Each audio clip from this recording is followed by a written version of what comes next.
Então, querido, eu quero te dizer uma coisa, preste atenção em tudo, pega tudo. Pega o que os seus olhos veem, o que o seu ouvido ouviu, aquilo que você sentiu. Aproveita para sentir o Espírito em todos os seus sentidos, amém?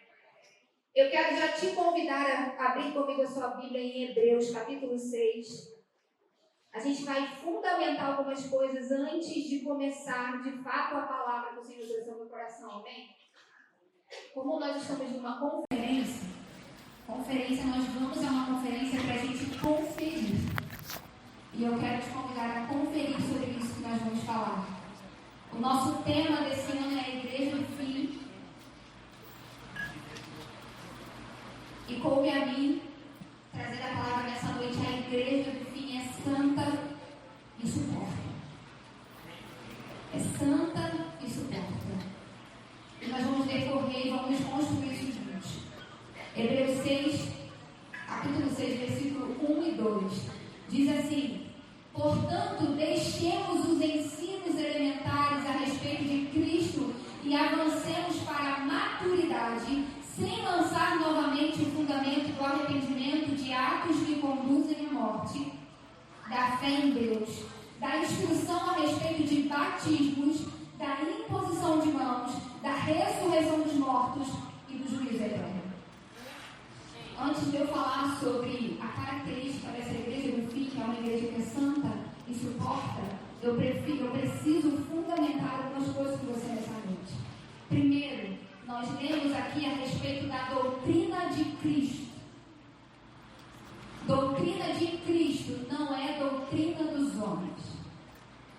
A doutrina de Cristo, como nós lemos em Hebreus, não é algo que eu inventei, nós lemos na Bíblia. Não está funcionando, mas quero botar aqui, não, tá?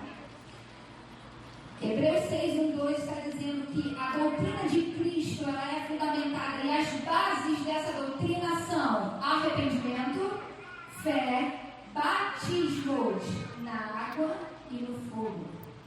Na água e no Espírito. São dois batismos. Batismos no plural. Imposição de mãos, ressurreição dos mortos e juízo eterno. Essa é a doutrina de Cristo. E sabe o que eu tenho percebido? Sabe o que nós temos feito hoje em dia? Nós estamos tirando o arrependimento como base do Evangelho. O homem, quando a gente tira o arrependimento como base do Evangelho, o homem então se torna o centro do Evangelho. Então agora tudo é sobre mim, tudo é sobre você.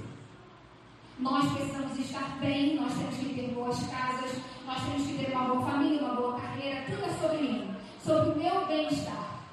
Afinal de contas, Deus criou o mundo para mim, eu sou possuidor de todas as coisas e eu não preciso nada. É como se nós não tivéssemos contas a prestar.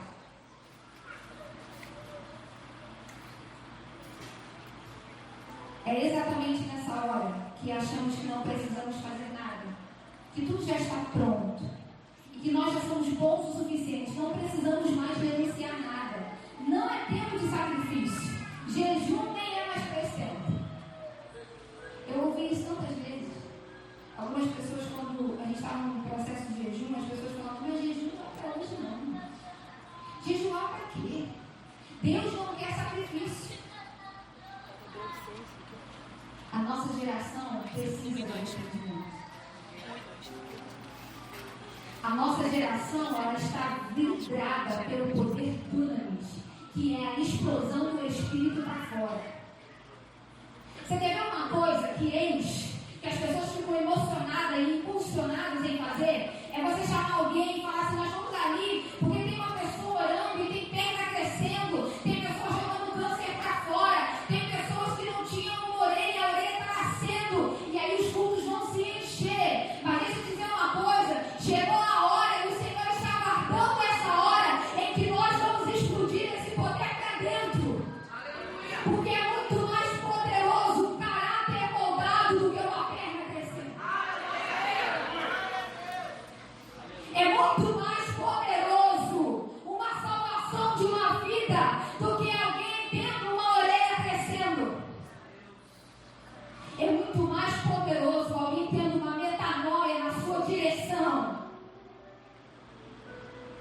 O problema é que nós estamos querendo os dons para usar o Senhor, mas nós queremos que o Senhor nos molde para que Ele nos use.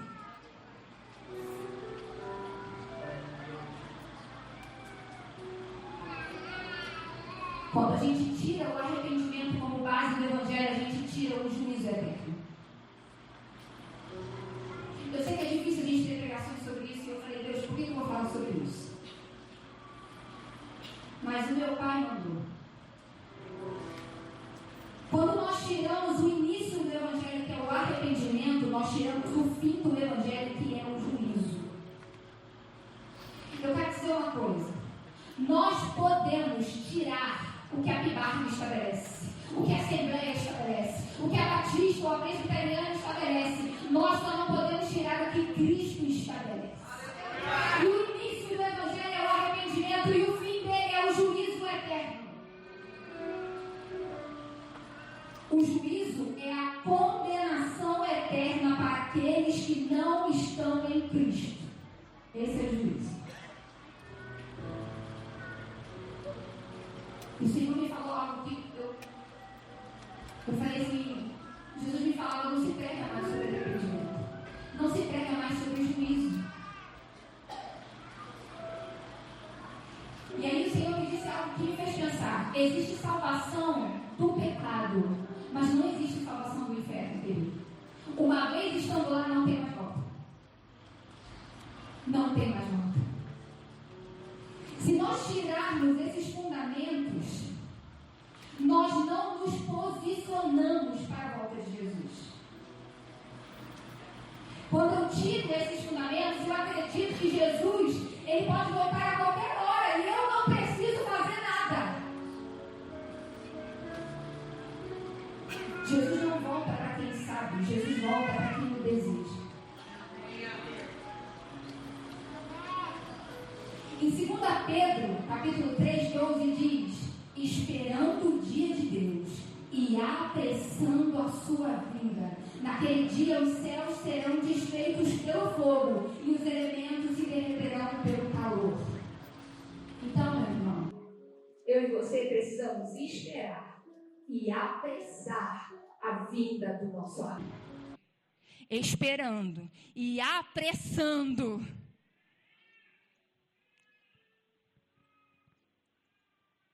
E sabe o que a gente não vê mais? Quando a gente fala dessas bases do Evangelho, a gente fala sobre imposição de mãos. Hoje em dia nós instituímos lideranças. Você vai ser líder do ministério infantil. Só que nós não impomos as mãos. Sabe por quê? Eu quero dizer uma coisa. O Espírito Santo, ele é compartilhado. A unção, ela é compartilhada de pessoa para pessoa.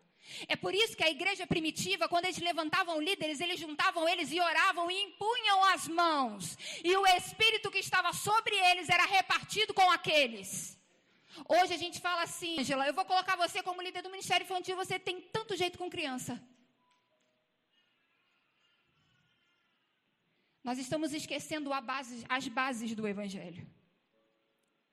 O batismo não é só com água. Não é só batismo para morrer o velho homem e ressurgir o novo. Existe um batismo de fogo, um batismo no Espírito Santo, um batismo que vai mudar a sua perspectiva, a sua ótica, que vai te encher de dons e te empoderar para viver aquilo que Deus quer que você viva, mas esse poder, antes de explodir para fora, ele precisa implodir para dentro.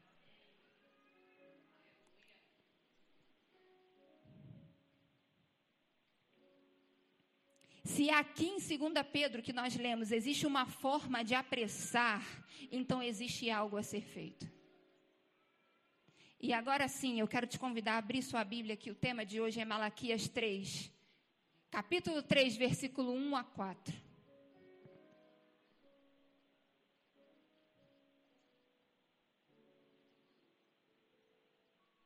Que diz assim: vejam, eu enviarei o meu mensageiro, que preparará o caminho diante de mim. E então, de repente, o Senhor que vocês buscam virá para o seu templo. O mensageiro da aliança, aquele que vocês desejam, virá, diz o Senhor dos Exércitos. Mas quem suportará o dia da sua vinda? Quem ficará de pé quando ele aparecer? Porque ele será como o fogo do ourives e como o sabão do lavandeiro. Ele se assentará como o refinador e purificador de prata. Purificará os levitas e os refinará como ouro e prata. Assim trarão ao Senhor ofertas com justiça. Então as ofertas de Judá e de Jerusalém serão agradáveis ao Senhor como nos dias passados, como nos tempos antigos. Existem algumas coisas que eu quero trabalhar com vocês em cima desse tema, que é o tema da nossa conferência esse ano. A primeira coisa é que a igreja do fim, ela é preparada pelo mensageiro. Eu quero te lembrar, antes de Jesus vir, João Batista veio e preparou o povo. Agora Deus está levantando vozes proféticas que alertam, confrontam e alinham a igreja. Essa preparação, ela nos tira da zona de conforto e nos leva à santidade. A igreja do fim é santa. Você precisa entender isso no seu espírito. Existe uma mensagem que precede a salvação. Eu quero que você lembre comigo. Veio o dilúvio. E foi anunciada uma salvação. Tinha Noé. O fim, ele é precedido por uma mensagem de arrependimento. Noé, a Bíblia diz que nos tempos de Noé, as pessoas estavam vivendo a sua vida, casando e se dando em casamentos até o dia em que Noé entrou na arca e ninguém viu. João Batista veio à terra preparar o caminho do Senhor e a pregação dele era arrependam-se. E então a salvação chegou. Sabe o que me chama a atenção na vida desses homens? Eles eram apaixonados pela presença. Eles eram apaixonados pelo Senhor, eles aguardavam o Senhor, eles obedeciam ao Senhor. Eu fico sempre imaginando Noé construindo uma arca quando nunca tinha chovido, porque Deus disse para ele, e ele não levou uma semana ou um dia, ele levou 100 anos preparando algo debaixo de uma palavra, e nós às vezes Deus nos dá uma palavra e a gente não aguenta suportar uma semana. A gente fica, Deus, o Senhor prometeu, mas não está vindo. O Senhor prometeu, o Senhor disse, mas não está acontecendo.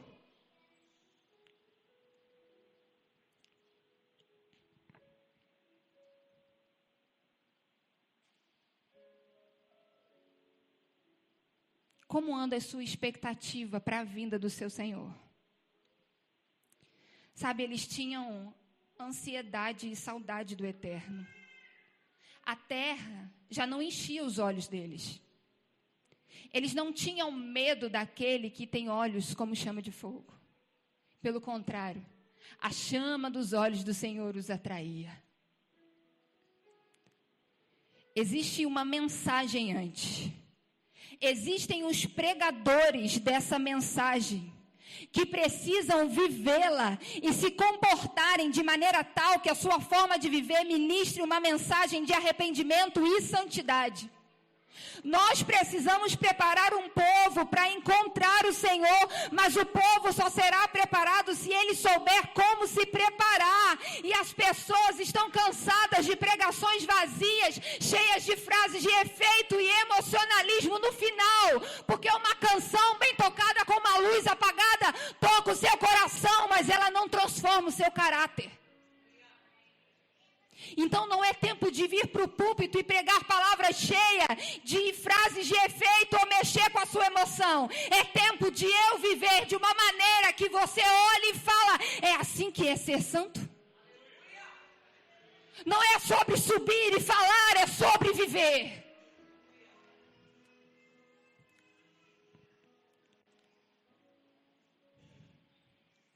Existe um preparo, existe um banho, Existe um perfume certo, existem roupas certas, existe uma maneira certa de conduta, existe um fogo que purifica e uma água que limpa.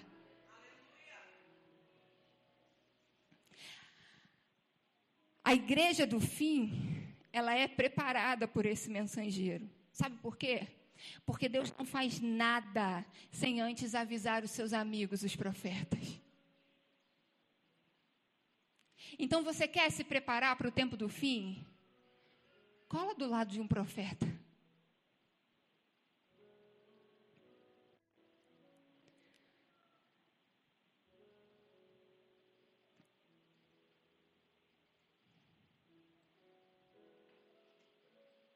E sabe por que nós precisamos ser preparados? Porque a palavra que eu li, que você leu, diz que de repente,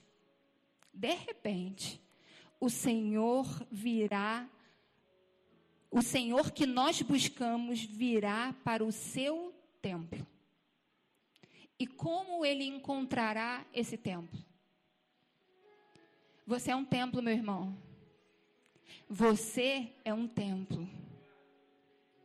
Quando Jesus vier, se ele pudesse, se ele estivesse aqui hoje, em aparência física, será que ele poderia pousar sobre você? Será que Jesus, ele teria descanso em sua vida? Será que os fundamentos do meu templo estão tão firmes a ponto de não desmoronar com as dificuldades dos tempos, com os enganos e com as falsas doutrinas? Porque uma coisa é certa, o mensageiro da aliança virá. Você que tem aliança, eu queria que você desse uma olhada nessa aliança aí no seu dedo. Se você não tem, pede alguém que está do seu lado aí para você dar uma olhadinha. Ou no anelzinho que você tem aí. Você já reparou que a aliança ela não tem fim, não tem começo? Você não sabe aonde começou, onde terminou a aliança. Assim, meu irmão, assim é você e Jesus. Você começa nele, você termina nele. Em Gênesis 2, a Bíblia vai contar a origem da humanidade. E olha que incrível, a Bíblia diz que ainda não havia chovido sobre a terra, porém, um vapor de água subia e irrigava o solo. Você sabe que água é essa, meu irmão? Porque a Bíblia diz que logo depois, a Bíblia conta sobre isso, a água subia e irrigava o solo. O versículo seguinte, Gênesis 2, 7, então o Senhor Deus formou o homem. Você sabe que água é essa que irrigava o solo? Em Apocalipse 22 vai dizer assim, visão de João, e ele disse assim, eu estou vendo o rio da vida, e ele flui do trono e do Cordeiro. Essa água que subia e irrigava o solo era Jesus. Então ele veio, fez a massa, a liga. Então Deus colocou a mão e formou você. E soprou o Espírito em sua narina. A Trindade reunida, formando eu e você. Você tem o cheiro dele. Você tem o toque dele. Você tem a digital dele. Você tem o fôlego dele.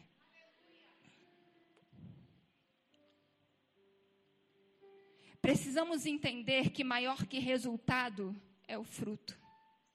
Maior que oportunidades é o legado. Maior que o legado e o reconhecimento humano é ser chamado de vinde benditos do meu Pai no fim do dia. Naquele grande dia.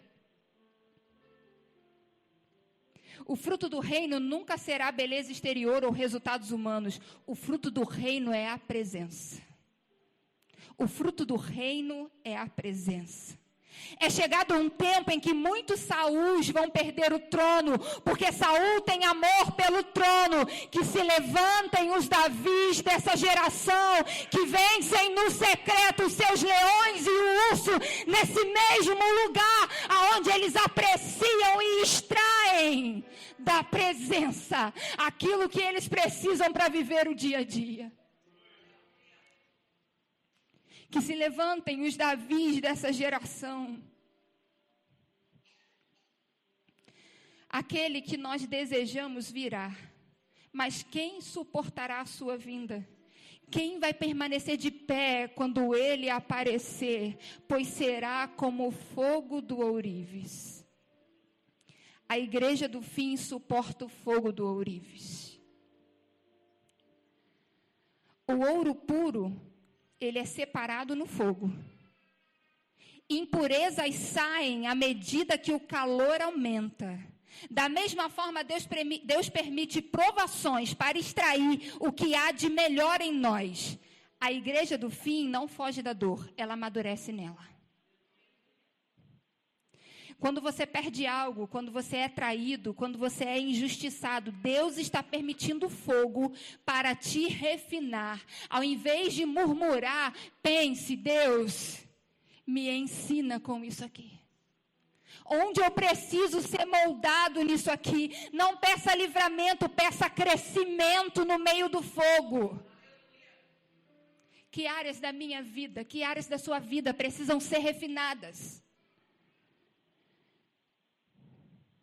Eu orava ao Senhor essa tarde, eu dizia assim, Senhor, se for para me purificar, não apaga o fogo, mas me dá graça para suportar.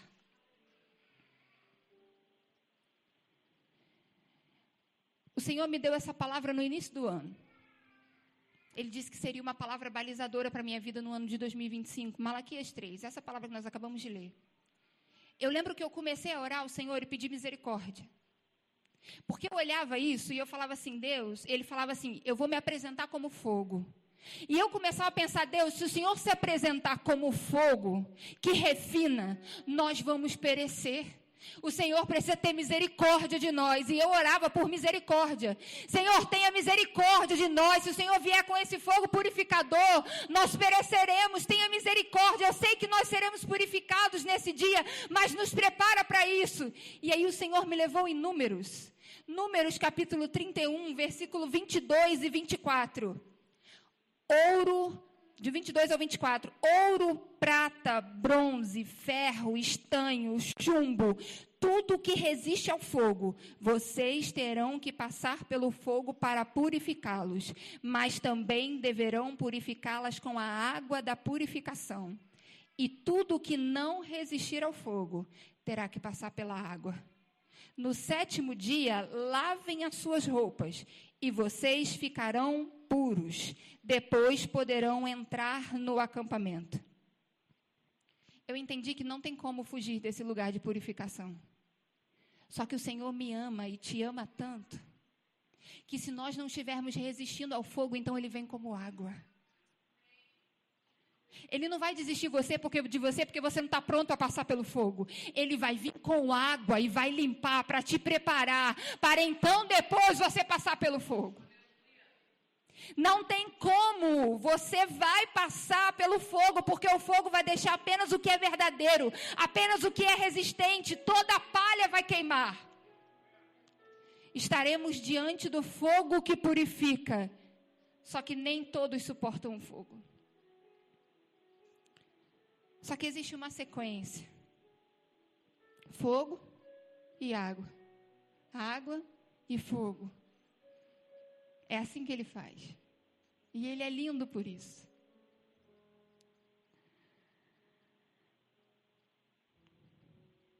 E sabe o que é engraçado? Enquanto eu fazia isso, o Senhor me falava assim, a santificação, ela é feita de duas formas. Instantânea.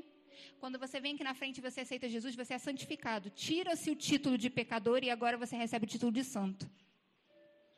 Só que existe a santificação que ela é progressiva, que é na sua vida, dia a dia, um processo que você precisa ir fazendo todos os dias.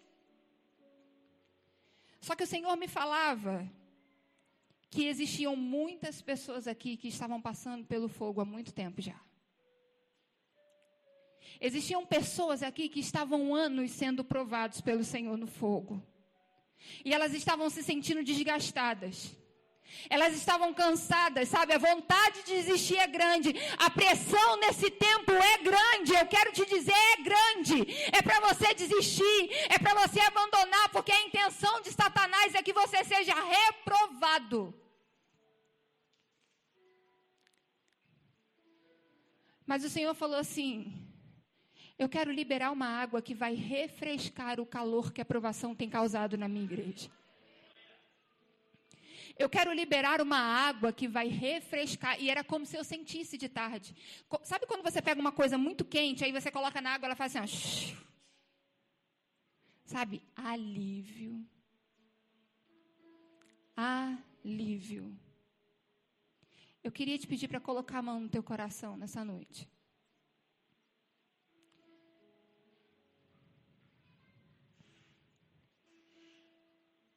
Aleluia, Jesus. Deus, o Senhor é o nosso Deus. E eu sei que o Senhor vem nos purificar porque o Senhor nos ama. Senhor, aqui existem pessoas em muitos estágios na vida. Tem pessoas que já estão sendo provadas há muito tempo e o Senhor disse hoje.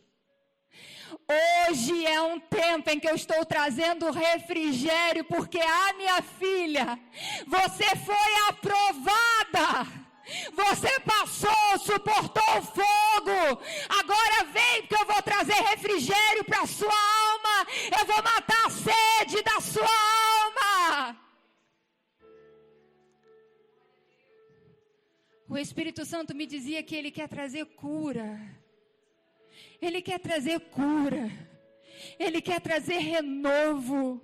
E eu quero te dizer uma coisa, nessa noite, há anjos do Senhor neste lugar, uns mensageiros, outros com bandejas na mão, dizendo coma, você está cansado, está achando que não vai dar, mas hoje você veio aqui nessa noite para ser alimentado com algo sobrenatural, que vai te fortalecer, vai renovar você.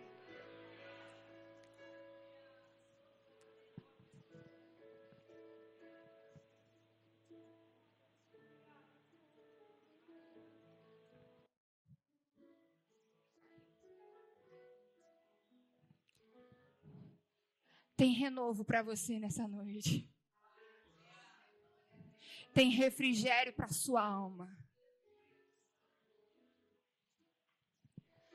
O Espírito de Deus está aqui,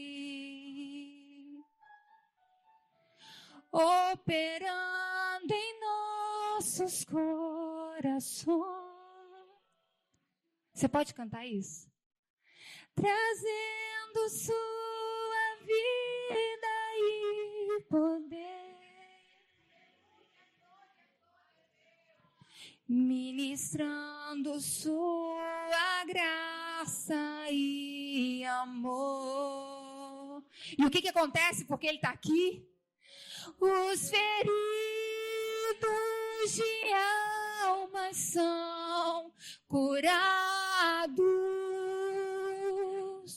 Ouça o barulho. Ouça o barulho das correntes quebrando agora. Ouça o barulho das cadeias se rompendo. Os enfermos e doentes são sarados,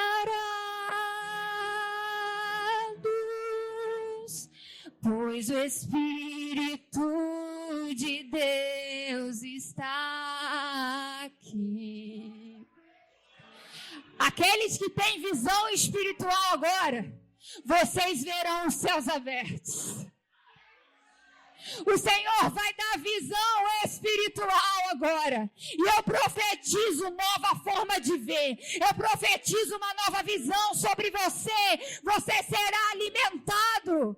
Ah, Pai, abra os nossos olhos hoje.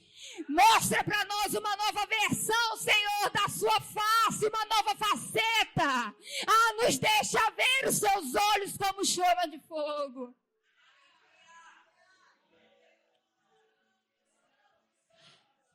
Pai, eu quero contemplar.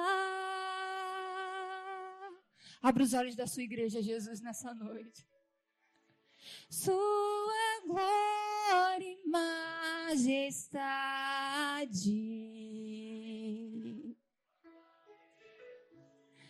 Pai, eu quero te adorar.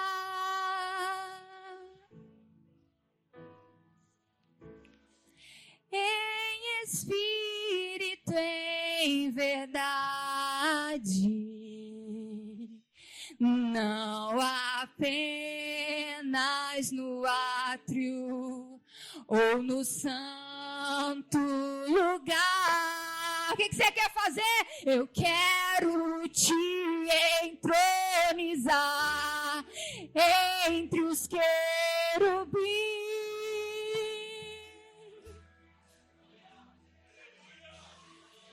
Oh, leva-me à sala do trono, pelo novo e vivo caminho, pelo sangue de Jesus, o eterno e sumo sacerdote.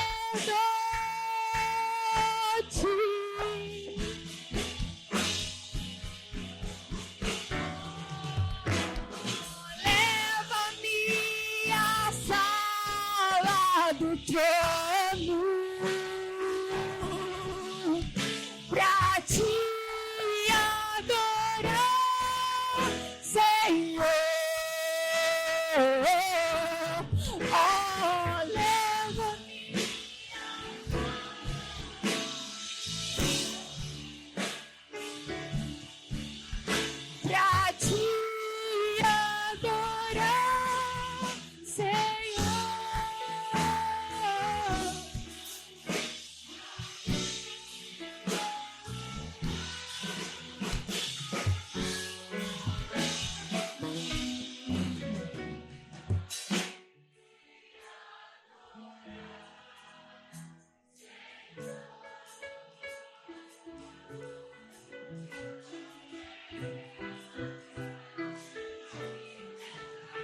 O Espírito de Deus está aqui,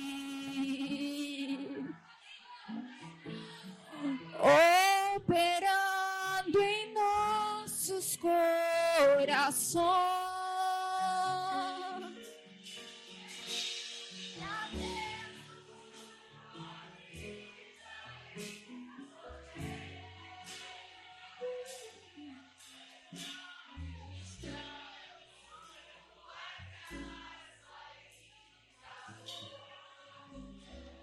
Receba cura física agora. Receba cura na sua alma. Curados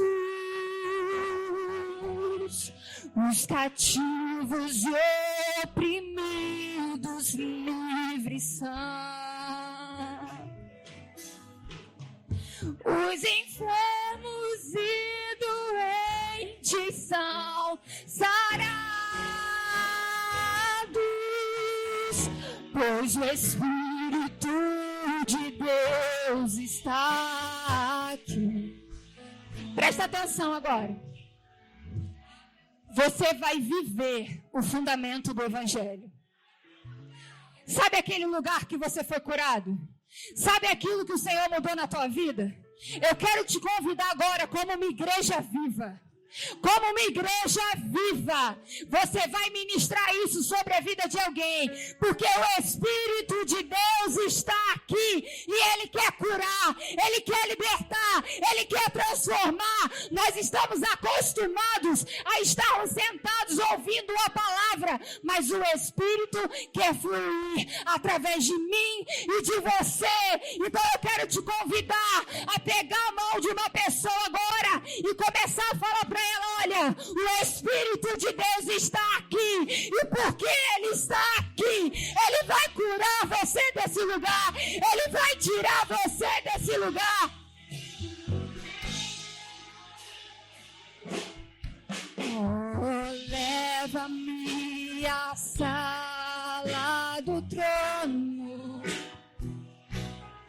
pelo novo e vivo caminho, pelo sangue de Jesus, o eterno sumo sacerdote.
Deixa o Espírito se mover. Ele é vivo. Ele é poderoso. Ele é maravilhoso e Ele está trazendo refrigério para pessoas aqui nessa noite. Ele está dando um novo fôlego de vida. Ele está alinhando os passos. Ele está dando armadura nova. Ele está restaurando as suas forças. Ele está calçando os seus pés. Ele está botando couraça nova no teu peito para proteger o teu coração. Ele está sarando almas que estão despedaçadas. Aleluia, Jesus.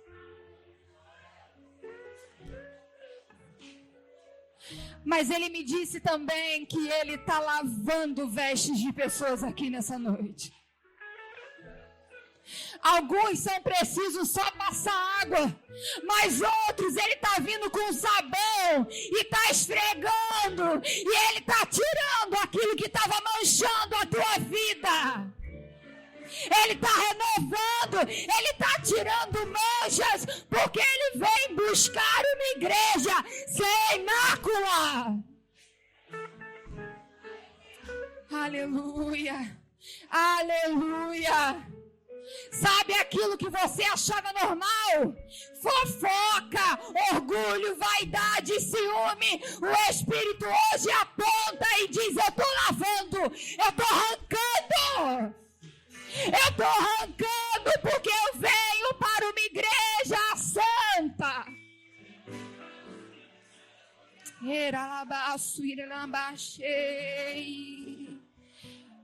Ah, Senhor, vai lavando a minha vida. Senhor, lava a minha vida. Senhor, lava todas as áreas da minha vida. O meu corpo, Jesus, que os meus sentidos estejam purificados, porque só os limpos de coração verão a Deus, e eu quero te ver, Jesus.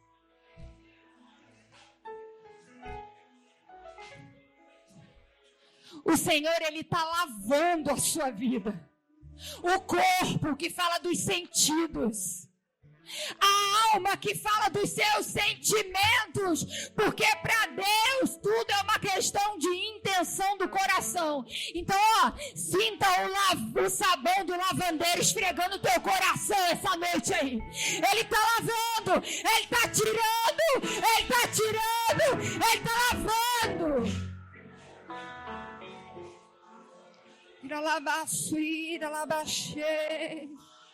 Alguns estão recebendo refrigério, outros estão sendo esfregados, mas as duas coisas são por amor.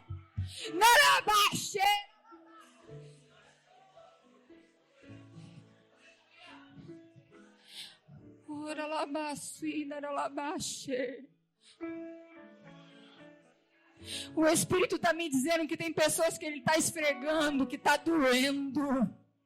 E a pessoa está dizendo assim: está doendo isso aqui que o Senhor está mexendo agora, está doendo. Mas o Senhor está falando: é preciso, eu te amo e eu quero te ver naquele grande dia.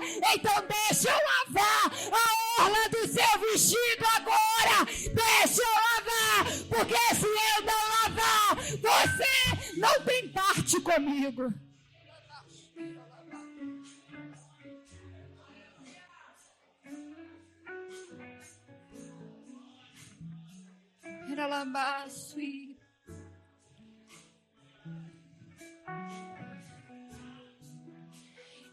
Querido, a igreja do fim, ela suporta. Suporta o quê, Camila? Suporta o processo.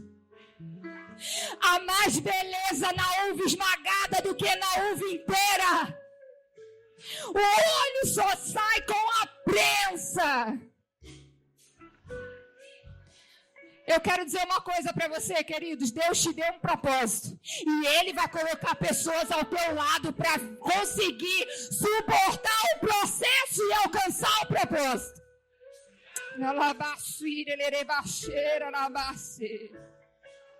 Só que para isso você precisa largar agora as suas bengalas espirituais. Porque você acha que é segurança. E Deus está falando, é prisão.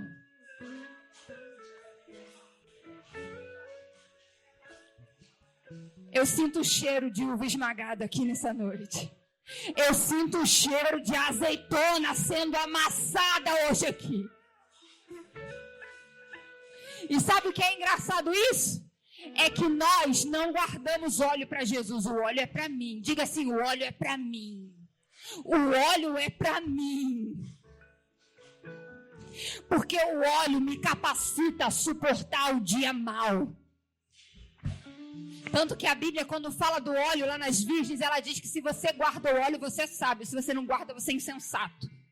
Mas o problema da gente é que a gente quer guardar o óleo para Jesus, como se o óleo fosse para Jesus. Diga para a pessoa que está do seu lado assim, o óleo é para você, o óleo é para mim, porque o óleo é a unção, e a unção me capacita a suportar a provação.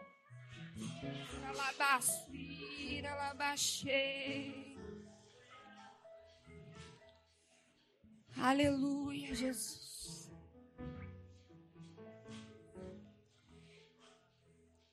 Sabe o que é engraçado? Que a palavra que nós lemos, a palavra diz assim, ele se sentará como um purificador e vai purificar a tribo de Levi. Primeira vez que eu li isso, eu achei lindo. Aí eu ministrei assim, somos nós, levitas, adoradores. Adorei. Falei, é isso. Querido, não é isso não. O Senhor, essa tarde, ele falou comigo, não, minha filha. Eu disse que eu ia purificar a tribo de Levi, porque no dia que Moisés subiu no monte e demorou, quando ele voltou, o povo se corrompeu, mas a tribo de Levi se separou. A tribo de Levi se separou. E quando Moisés desceu, ele falou, quem é comigo vai lá e mata filho, pai, irmão. E eles não abriram mão da santidade em prol de conveniência. É por isso que Deus vai purificar a tribo de Levi. É por isso que a herança de Levi é o Senhor. Porque Levi abriu mão de estar bem com todo mundo para estar em paz com o Senhor. Cadê os levitas dessa geração? Aqueles que não abrem mão. Aqueles que não se vendem, não se trocam. Não se deixam levar pela onda do momento. Eles têm os olhos fitos no Senhor. Quem pode suportar quando o Senhor aparecer? Quem pode suportar? Oh, Espírito Santo, aqueles que adoram em meio às provações e continuam louvando ao Senhor e o buscando ainda mais intensamente em meio aos muitos problemas. Apocalipse 3:8, conheço as suas obras.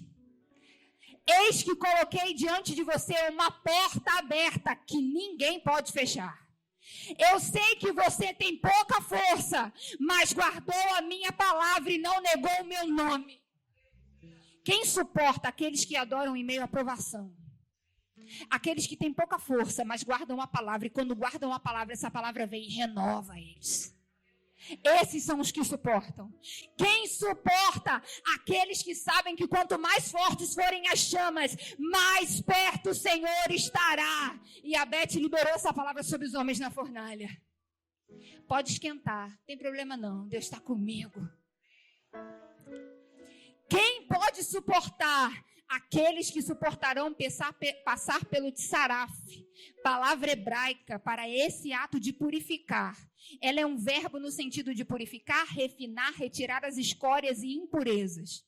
1 Pedro 4, 12 a 14. Amados, não se surpreendam com o fogo que surge entre vocês para os provar, como se algo estranho lhes estivesse acontecendo. Mas alegrem-se à medida que participam dos sofrimentos de Cristo, para que também, quando a sua glória for revelada, vocês exultem com grande alegria. Se vocês são insultados por causa do nome de Cristo, felizes são vocês, pois o Espírito da glória, o Espírito de Deus, repousa sobre vocês.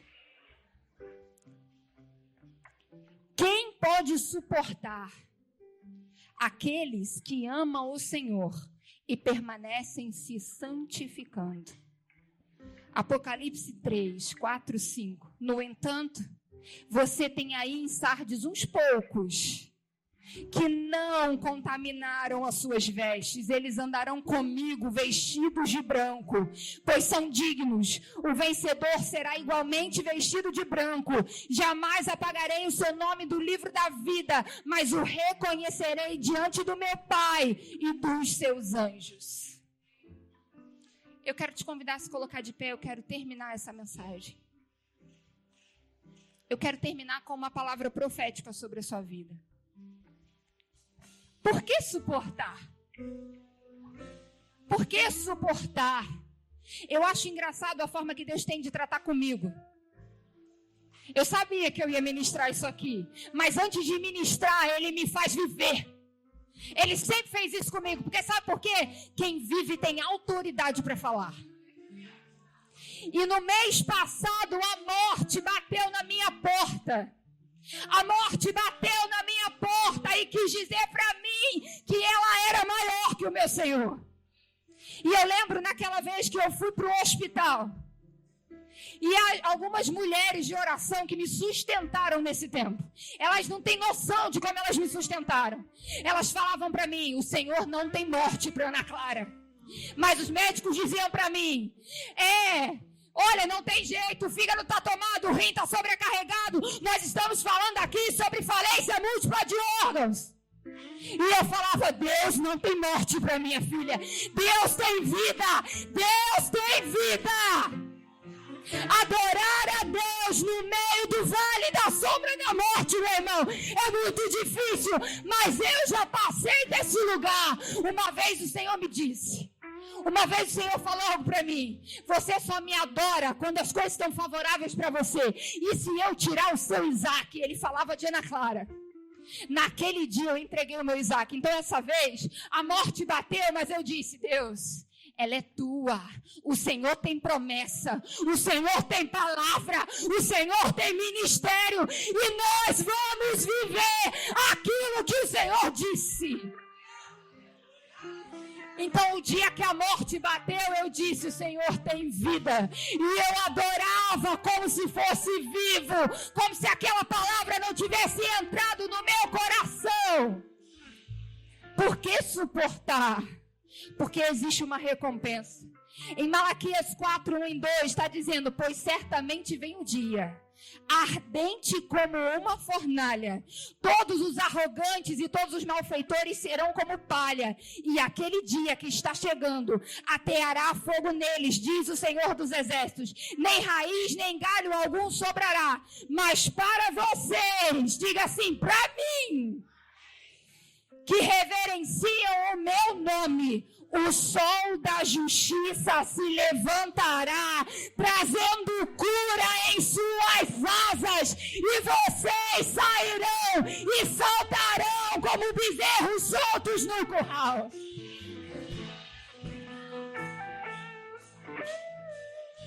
Quinta-feira, os exames da Ana Clara não mudavam. Sexta-feira de manhã, e eu sei que vocês oraram aqui no Encontrando GDP. O médico chega lá e fala, olha, eu não sei o que aconteceu, mas as plaquetas dela de 23 foi para 100 e pouco. Eu não sei o que está acontecendo, mas o fígado dela começou a se recompor. Eu não sei o que aconteceu, mas ela teve uma melhora significativa de um dia para o outro. E eu dizia, eu sei, a cura veio nas asas do sol da justiça e curou. E eu quero profetizar essa cura sobre a sua vida. Para aqueles que permanecem, para aqueles que suportam, a cura vem como o sol da justiça. Nas asas do sol da justiça. Receba a cura na tua vida, meu irmão. Receba a cura no teu coração, meu irmão. Receba renovo de forças. Receba renovo de identidade sobre a tua vida.